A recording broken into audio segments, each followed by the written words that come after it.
The theater was quiet in a way that felt heavy, like the moment just before a storm. Soft lights rested on the stage floor, glowing pale blue and white. The audience whispered in low voices, the sound drifting like distant waves.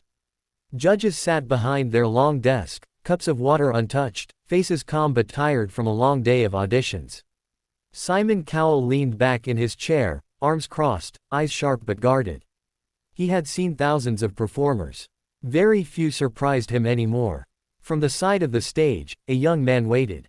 His name was Daniel Carter. He was 23, tall but slightly hunched, as if he had spent years trying not to be noticed. His hands trembled as he rubbed them together, breathing slowly, counting each breath the way he had practiced. The stage manager gave him a small nod. It was time. Daniel stepped into the light. The applause was polite, unsure. He smiled softly, blinking against the brightness. His clothes were simple. A plain jacket, dark jeans. No flashy style, no bold colors. He looked like someone you might pass at a bus stop without remembering his face. "Hello," Simon said, his voice flat but not unkind. "What's your name?" "Daniel Carter," he replied. His voice was gentle, almost fragile, but steady. "And where are you from, Daniel?" "Ohio," Daniel said. "A small town. Not many stages there." A few people in the audience chuckled softly. Daniel smiled again, a little shy. "What will you be doing for us today?" Simon asked. "I'll be singing," Daniel said. "An original song." Simon raised an eyebrow slightly. Original songs always carried risk. Some were beautiful. Many were not. "All right," Simon said. He leaned forward. "You have 10 seconds to show us why we should listen." The words hit Daniel like cold water. 10 seconds. His chest tightened. His whole life seemed to fold into that number. 10 seconds to prove he belonged. 10 seconds to undo years of doubt. He nodded slowly. "Okay." The music began. Just a soft piano note, quiet and lonely. Daniel closed his eyes. For a moment, he didn't sing. He breathed. Then he opened his mouth. His voice was low and warm, carrying a sadness that felt real. It wasn't loud. It didn't reach for attention. It simply existed, calm and honest. The first line floated into the room like a memory you didn't know you had. The audience stilled. Someone stopped coughing. Someone else lowered their phone. Daniel sang about standing at the edge of something unnamed.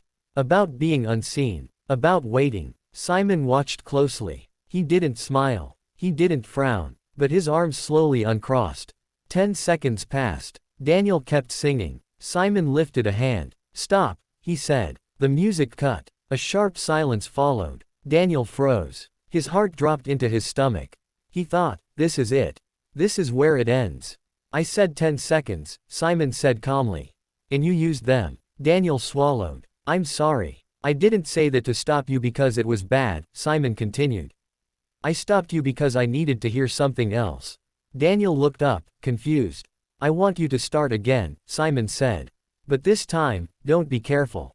Don't hold back." The audience murmured. Daniel felt a warmth spread through his chest, mixed with fear. He nodded. The music began again. This time, Daniel sang differently. The softness remained, but there was more underneath.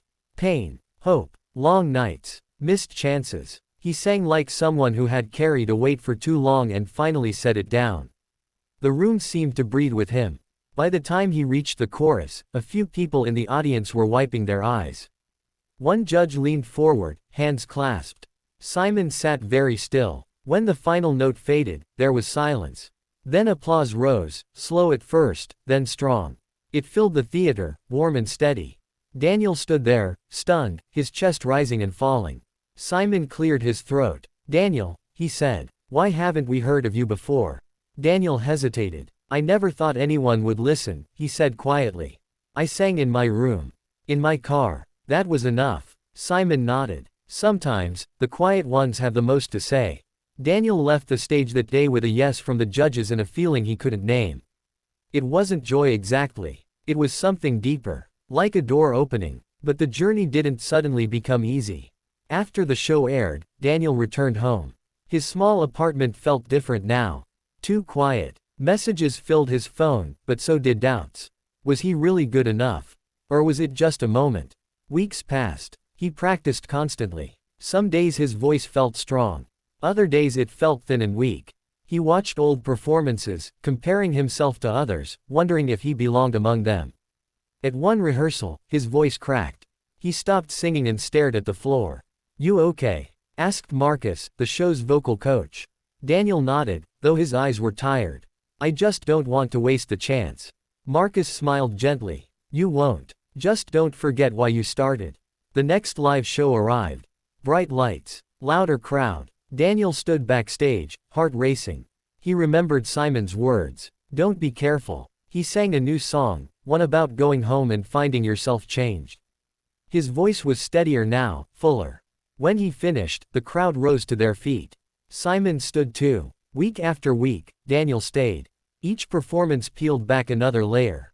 He smiled more. He stood taller. The shy man from Ohio was slowly becoming someone new, though his voice still carried the same honesty.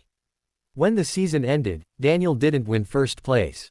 But something else happened. Music producers called. Interviews followed. He traveled to cities he had only seen on maps. He recorded songs late into the night, learning about microphones and studios, about patience and trust. His first album took time. He refused to rush it. He wrote between hotel rooms and quiet mornings, pouring his thoughts into lyrics. When the album finally released, it didn't explode overnight. But people listened. Slowly. Carefully. One song, then another, found its way into hearts. Fans wrote letters. They said his music helped them feel less alone.